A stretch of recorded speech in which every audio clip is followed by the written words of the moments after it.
প্রেম কিংবা বিয়ে যেটাই করেন, করলে ভদ্রলোকের সাথে করবেন, না হলে সারা জীবন একা থাকবেন। নিজে টাকা কামাইবেন, ঘুরবেন ফিরবেন পরিবারের মানুষগুলোকে নিয়ে, আর সম্মানের সাথে বাঁচবেন। যে মানুষ কথায় কথায় তার মতের অমিল হলে অসম্মানজনক কথা বলা শুরু করে, গালি দেয়, ওইটাই তার আসল চরিত্র। এমন মানুষগুলো খুবই ভয়ানক। যাদের মধ্যে নম্রতা ভদ্রতা আছে, সে গালাগালি করে না বা অসম্মানজনক কথাবার্তা বলে না। এমন মানুষগুলোকে ছাড় দিয়ে যত চলবেন, ভালোবাসা দেখাতে যাবেন, নিজের লস। এরা আপনাকে মানসিক রোগী বানানো ছাড়া কিছুই দিতে পারবে না। এমন সম্পর্ক থেকে যত তাড়াতাড়ি সম্ভব বের হয়ে আসা উচিত। কেউ কারোর জন্য মরে না। জীবন নষ্ট করার জন্য একজন অযোগ্য লোককে নিজের জীবনে জায়গা দেওয়াই যথেষ্ট। বারবার নিজের অসম্মান হজম করে নিজেকে না মেরে একেবারে এমন অসুস্থ সম্পর্ক শেষ করে নিজেকে মুক্তি দিয়ে দেখেন, আপনার জীবনে উন্নতি হবেই।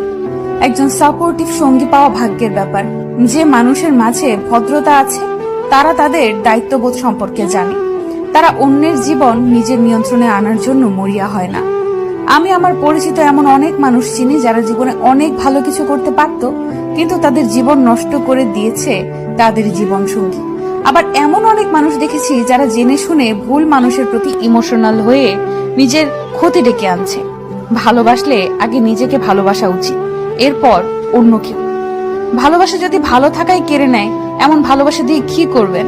মানুষ চোখের জলের মূল্য ততদিন বোঝে না যতদিন না সেটা তার নিজ চোখ দিয়ে বের হয়। ভালোবাসার সবচেয়ে কষ্টের মুহূর্ত হলো পুরনো স্মৃতিগুলোকে ভুলে থাকা। এই কেমন কষ্ট! না কাউকে দেখানো যায়, না কাউকে বলা যায়, না সয়ে থাকা যায়, না ভুলে থাকা যায়, না ফেলে দেওয়া যায়। শুধু প্রত্যেকটা সেকেন্ড বুকের ভেতর অনুভব করা যায়। এর নামে কি ভালোবাসার কষ্ট? কখনোই প্রিয় মানুষের কাছে নিজের দুর্বলতা প্রকাশ করবেন না। যদি আপনি প্রকাশ করেন, তখন সে আপনার দুর্বল জায়গায় আঘাত করবে। কখনোই কাউকে বেশি আপন ভাবাটা ঠিক নয়, কেননা কিছু সময় পরে সেই ব্যক্তিটি পর হয়ে যায়। কাউকে বেশি ভালোবাসতে যাবেন না, কেননা যাকে আপনি সবচেয়ে বেশি ভালোবাসবেন, সেই মানুষটি আপনার কষ্টের কারণ হয়ে দাঁড়াবে।